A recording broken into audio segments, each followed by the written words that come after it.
Well, Grace and I are here on the second floor, and our object is we want to get a Cat 5 and a coax from the attic down into this outlet hole. Now here's what we know. We've got insulation in the wall.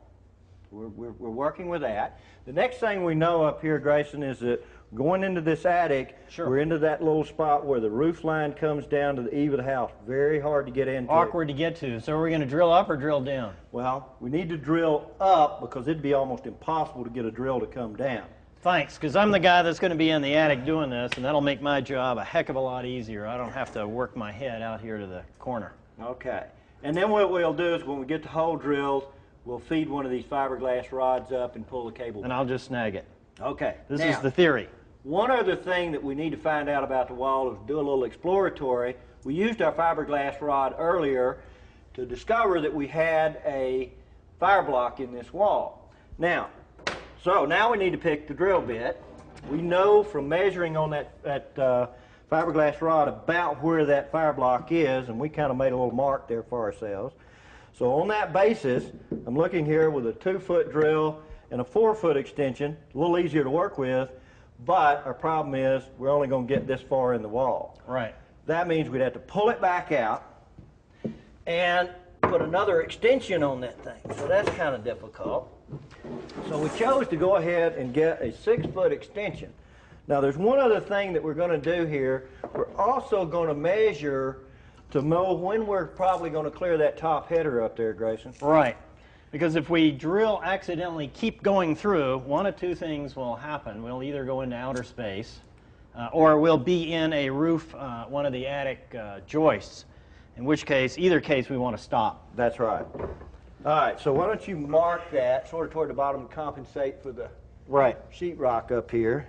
So the piece of tape says if that tape disappears into the hole, we're in trouble. We need to back out and try the other corner. Okay, now if Grayson, you'll put the drill on the end of that. All right. I'll start looking to get us in the hole here. Now, the reason I want to go ahead and put this in the hole now is that I've got to get this up, and I'm going to choose a corner here. The reason I choose a corner is that allows me, now I'm having it sticking on me. Okay, well, let me give you a hand here. Now, we're going to just give it some short bursts in reverse. There we go. Look at there. Now, Remember, he puts that in reverse, right? We'll use the walking ability of these twist drills. That's right. Now, I chose to get over into a corner, Grayson, because that way when I get ready to feed my fiberglass rod, I can find it rather than just being anywhere in that wall. Right. Now, one other thing, Grayson, I'm going to give it a good shove. As you can see through our x-ray wall here, right. I want to get that thing as vertical up as I can. That way I get a really straight drill up, don't I? Parallel to the wall again so we don't hit daylight prematurely. Okay. Let's give it a shot. Let her go.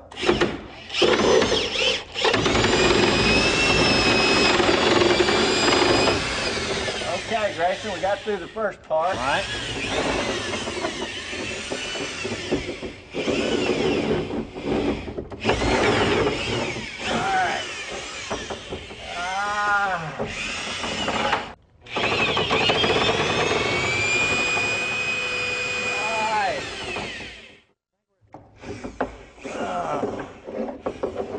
I think we got it, Grayson. Up the wall here. Let's find my spot. I believe I've gone through. Hopefully I can get to my hole.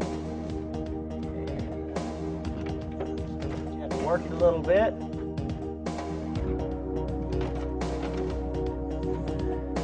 Grayson, I think I've gotten it up to the top. Can you see the tip yet?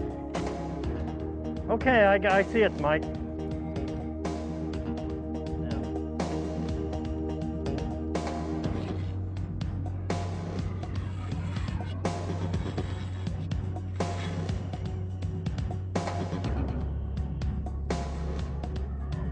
Okay, Mike, pull it back down.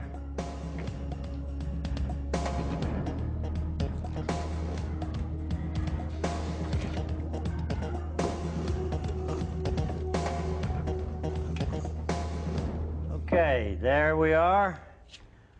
And we've got our cable from the attic down. This technique is so common it's worth demonstrating again. Don't forget to mark the shaft with tape. It's a one-person job when you get the hang of handling 8 feet of shaft with the drill on the end. First, with the drill in reverse, go right for the back corner. Walk the drill up to the cross brace, pushing the shaft to force the bit flat against the wall before you start drilling. Notice the shaft is slipping in my drill chuck. This is a common problem for me anyway. Once through, the bend on the shaft will keep the bit in the corner.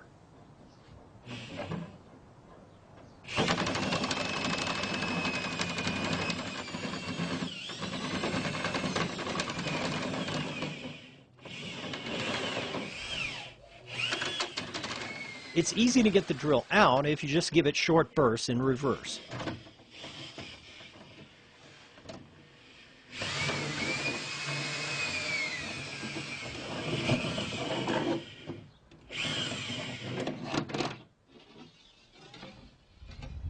The point of the previous exercise is to get a pull cord into the attic. Loop the cord through 8 feet of fiberglass rod. Make sure there's enough slack in the loop to allow either side of the cord to be pulled. And then push the rod in the same corner you previously drilled. The rod will follow the drill path.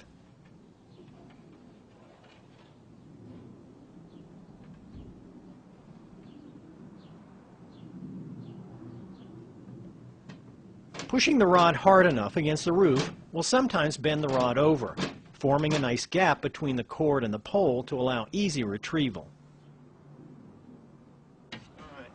The only difference when there's insulation is that you need to push the bit through the insulation using short jabs to the back corner and up as much as you can without running the drill. Once in the corner, the drill bit will work its way up without getting tangled.